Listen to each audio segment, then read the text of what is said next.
ಹನುಮಂತ್ ಅವರೇ, ಸರ ಏನ್ ಅರ್ಥ ಆಯ್ತಪ್ಪ ನಿಮಗೆ ಇಷ್ಟರಲ್ಲಿ? ನನಗೇನು ಅರ್ಥ ಆಗಿಲ್ರಿ. ಅವ್ರು ಹುಳ ಬಿಟ್ಟಾರಿ, ಹುಳ ಬಿಡಿಸ್ಕೊಂಡ್ರೆ ನಾ ಹುಳನು ಬಿಡಿಸ್ಕೊಂಡಿಲ್ಲ. ನನಗೇನು ಅರ್ಥ ಆಗಿಲ್ಲ.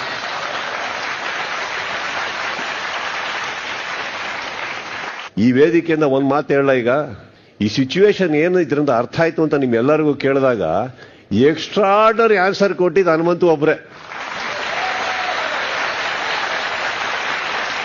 ನನಗೇನು ಅನ್ನಿಸ್ತೀರ, ಹುಳ ಬಿಟ್ರು ಅಂದ್ರು ಹುಳ ಬಿಡಿಸ್ಕೊಂಡ್ರು, ನನಗೆ ಅಷ್ಟೇ ಅನ್ಸಿದ್ದು ಅಂದ್ರು. ಈಗೇನು ಓಟ್ ಕಮ್ಮಿ ಆಗೋಯ್ತಾ?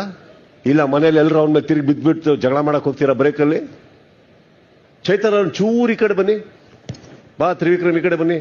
ಅಲ್ಲಿ ಹನುಮಂತು ಸಿಗಾಕೊಂಬಿಟ್ಟೇನ ಅವ್ರಿಬ್ರ ಮಧ್ಯೆ. ಸ್ವಲ್ಪ ಅರ್ಜೆಂಟ್ ಒಂದಕ್ಕೆ ಹೋಗ್ಬೇಕಂತೆ ಸರ್, ಅದಕ್ಕಾಗಿ ಇಟ್ಕೊಂಡು ಹಾ ಸರ್. ಪಾಪ ಅವಾಗಿಂದ ಅವ್ನು ಹೇಳಕ್ ಆಗ್ತಿಲ್ಲ ಸರ್. ಅದು ದಯವಿಟ್ಟು ಹೇಳಪ್ಪ. ಹನುಮಂತ್ ಅವರೇ, ಸರ ಏನ್ ಅರ್ಥ ಆಯ್ತಪ್ಪ ನಿಮಗೆ ಇಷ್ಟರಲ್ಲಿ? ನನಗೇನು ಅರ್ಥ ಆಗಿಲ್ರಿ. ಅವ್ರು ಹುಳ